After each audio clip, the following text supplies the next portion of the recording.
Hey guys, it's Josh. It's been a few weeks since I've done a video and we got a doozy for you today. The Log4j exploit I'm sure you guys have seen all kinds of stuff on it. And I'm here to answer the question of what is it? What does it do? How do we detect it? And how to remediate it, right? So keep in mind, this is a constantly moving target and we're adding things and things are changing on this, but there's a lot that's happening. And I want to cover that for you briefly today. Cool. All right, so let's get to it. So Log4j, what is it? It's a library within Apache and Java that allows a critical vulnerability with a lookup within their logging to be able to do remote code execution is the simple way to put it, right?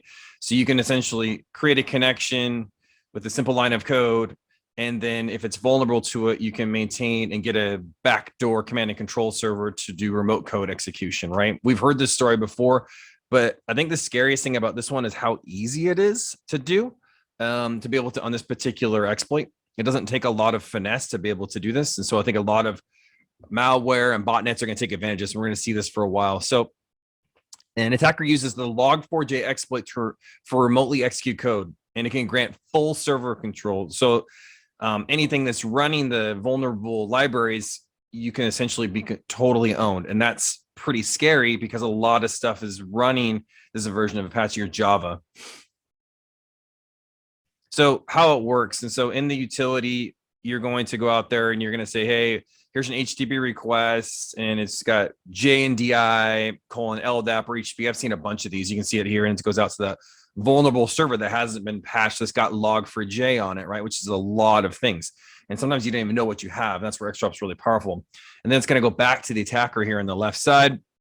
And then we're going to get this LDAP response, and then we're going to be able to get a connection. And then that's when we download this vulnerable Java class or a binary, or there's lots of things, but essentially that's where the actual attacker's exploit comes in. And there's ways to detect the initial attack with an ExtraHop, and there's also ways to be able to see the ramifications. Because once I do an attack, it's the same thing I always talk about. I still have to scan your systems. I have to put a Cobalt strike beacon potentially on there. I'm still going to have to do some nefarious things and ExtraHop's going to detect those things. All right, what does it do? All right, so we talked a little bit about this and what it does, but essentially you're going to remotely execute code, and you can see here it uses the Java naming and directory interface. That's why later on we're going to talk about JNDI is a big part of this, and it causes the Log4j library to execute arbitrary malicious code.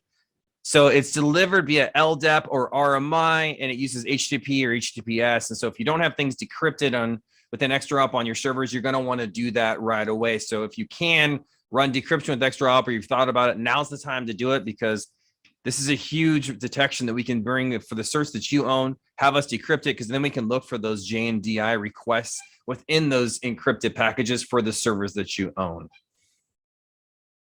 So it's basically using to control by attackers in many applications. And so it's just extremely widespread. And like I said before, you're going to see something like this within the HTTP field, JNDI, LDAP, boom, boom, boom, and there it is. So how do we detect it, right? So we have a threat briefing within ExtraHop, and I'll show you where to see that. This is going to be constantly updated by our threat team. This first came out, and we did our blog post 3 days ago, so we're all over this.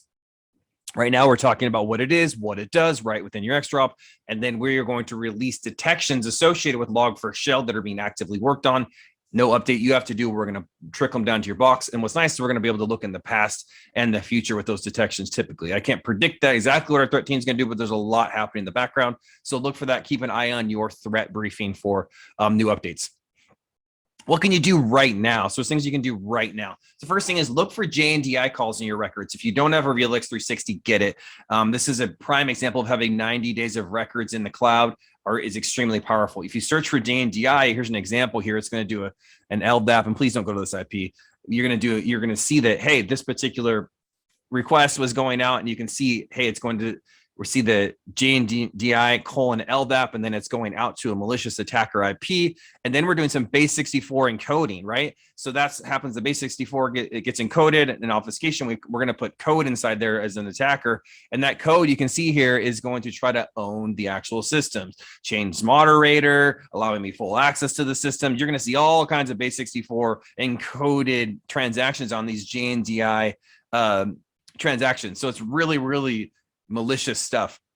The other thing is we have updated our threat feeds for Log4Shell. So if we've seen IPs in the world that are interacting and are distributing or using known vulnerabilities for Log4j, we're going to get Log4Shell threat intelligence hits. So look at your threat feed, see if you're getting hits. When you search for records, you will see the red camera. You hit the camera and you're going to see that, hey, this isn't my scanner internally. This is a legitimate Log4j hit. I've been going through some of these and there might be 1,500 hits. And those might be coming from their internal scanners. That's great. You should be scanning for this stuff. I'm hoping the scanning engines will actually show that they're scanning engines by saying in the user agent field, hey, this is Nessus. So we can kind of tune out that noise. But the ones you want to pay the most attention to is the ones that have a threat feed hit. So if you've got JNDI and a threat feed hit, it's doubly bad. So really take action on those. So, all right. And so in summary, how to detect it, search for those JNDI records, making sure you're looking closely at user agent and query fields, any strange requests or things that are out of place, investigate those, maybe pull packets on them. Look at your detections, look at command and control, unusual traffic, crypto mining, scanning and recon, really go in depth at those and making sure that those don't have anything to do when you cross-reference those with the JNDI client and server. So there's no other detections on those that could see that maybe this has gone deeper. Look at your threat feed hits. Do you have any that have Log4j? Go through every single threat hit because every one of those is a known malware distribution point or a botnet. All right, remediation detection. So patch. Make sure you patch your servers. Obviously, a lot of times you don't even know what to patch. That's where ExtraHop can come in. So you can use this to identify where you're seeing those JNDI requests. And so we can understand and make sure you're patching it. And then what you want to do is you want to patch, observe, test, and block. So patch everything, observe with ExtraHop, test it with your vulnerability scanners, and then actively block it with your firewalls and user agent protection, right? So we want to be able to see and keep up to date. So we're going to have those detections pop in. You're going to search for JNDI records consistently, maybe a couple times a day. Any of those that come in, block those via the firewall. Make sure that you're going to stop any of that bleeding before it gets too bad. And then the CISA essentially says the same things. You want to enumerate those external facing devices, that anything has Log4j installed. Use ExtraHop to see where Log4j is installed. Make sure that you're looking at all the alerts and detections and searching the JDI, and then use us to detect it. Use web application firewalls and existing firewalls to block it. All right.